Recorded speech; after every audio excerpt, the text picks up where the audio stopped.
Hi ಎಲ್ರಿಗೂ, ಇದು Wednesday vlog. ಬೆಳಿಗ್ಗೆನೇ fresh up ಎಲ್ಲ ಆಗಿಬಿಟ್ಟು ಇವಾಗ ಎದುರುಗಡೆ ಒಂದು ರಂಗೋಲಿ ಹಾಕ್ಕೊಳ್ಳೋಣ ಅಂತ ಎಲ್ಲ ಪ್ರಿಪ್ರೇಷನ್ ಮಾಡಿಕೊಂಡು ರಂಗೋಲಿ ಹಾಕ್ಕೊತಾ ಇದ್ದೀನಿ. ಡೈಲಿ ಒಂದೇ ಥರ ರುಟೀನ್ ಇರುತ್ತೆ ಅಂತ ಹೇಳೋಕ್ಕಾಗಲ್ಲ. ಒಂದೊಂದು ದಿನ ಒಂದೊಂದು ಥರ ಇರುತ್ತೆ.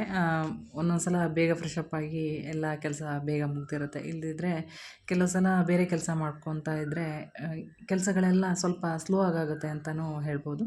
ಇವತ್ತು ಸ್ವಲ್ಪ ಬೇಗನೆ ಆಯಿತು ಅಂತಲೂ ಹೇಳ್ಬೋದು. ಹಾಗೇ ಸ್ನಾನ ಎಲ್ಲ ಮಾಡಿ ಆದಮೇಲೆ ಕೆಲವು ಬಟ್ಟೆಗಳೆಲ್ಲ ಹಾಗೆ ಉಳಿದೋಗಿತ್ತು. ಅದನ್ನೆಲ್ಲ ವಾಶ್ಗೆ ಹಾಕೋಣ ಅಂತ ಎಲ್ಲ ವಾಶ್ಗೆ ಹಾಕ್ಕೊತಾ ಇದ್ದೀನಿ. ನೆನೆಸಿಟ್ರೆ ಬೇಗ ಕೊಳೆ ಎಲ್ಲ ಹೋಗುತ್ತೆ ಮತ್ತು ಕ್ಲೀನ್ ಆಗುತ್ತೆ ಅಂತ ಅಂದ್ಬಿಟ್ಟು ಇವಾಗ ನನ್ನ ಮಕ್ಕಳಿಗೋಸ್ಕರ ನಾನು ಚೈಲ್ಡ್ಹುಡ್ಡಲ್ಲಿ ತಿಂದಂತಹ ಒಂದು ಸ್ನ್ಯಾಕ್ಸ್ ಮಾಡೋಣ ಅಂತ ಕುಚ್ಚಲಕ್ಕಿ ತೊಗೊಂಡಿದ್ದೀನಿ. ಅದನ್ನು ಬಾಣಲೆಯಲ್ಲಿ ಚೆನ್ನಾಗಿ ಅದು ಉಬ್ಬಿ ಬರೋ ತನಕ ಫ್ರೈ ಮಾಡ್ಕೊತಾ ಇದ್ದೀನಿ.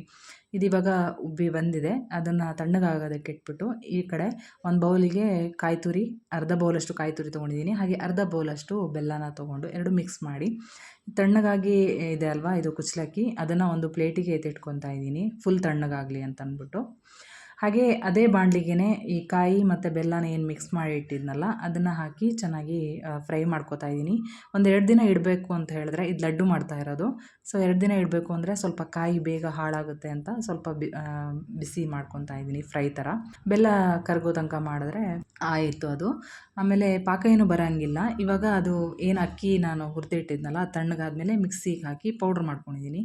ಹಾಗೆ ಬೆಲ್ಲ ಮತ್ತು ಕಾಯಿ ತುರಿನ ಅದ್ರ ಜೊತೆನೇ ಸೇರಿಸ್ಬಿಟ್ಟು ಪೌಡ್ರ್ ಅಂದರೆ ಮಿಕ್ಸಿ ಥರ ಮಾಡಿಕೊಂಡು ಅದೊಂಥರ ಅಂಟು ಥರ ಆಗುತ್ತೆ. ಅದನ್ನು ಇವಾಗ ಎಲ್ಲ ಚೆನ್ನಾಗಿ ಮಿಕ್ಸ್ ಮಾಡಿಕೊಂಡು ಸ್ವಲ್ಪ ಬೆಚ್ಚಗಿರುತ್ತೆ ಅದು, ಯಾಕೆ ಕಾಯಿ ಬಿಸಿ ಇರುತ್ತಲ್ವ. ಅದು ಬಿಸಿ ಇರಬೇಕಾದ್ರೇ ಲಡ್ಡು ಥರ ಕಟ್ಕೊಂಡ್ಬಿಟ್ರೆ ಇದು ಸ್ನ್ಯಾಕ್ಸ್ ರೆಡಿಯಾಗಿ ಹೋಗುತ್ತೆ. ತುಂಬಾ ಟೇಸ್ಟಿಯಾಗಿ ತುಂಬಾ ಚೆನ್ನಾಗಿರುತ್ತೆ ತಿನ್ನೋದಕ್ಕೆ. ನಾನು ಚಿಕ್ಕವರಿರ್ಬೇಕಾದ್ರೆ ನಮ್ಮಮ್ಮ ಮಾಡಿಕೊಡ್ತಾಯಿದ್ರು ಇದನ್ನು.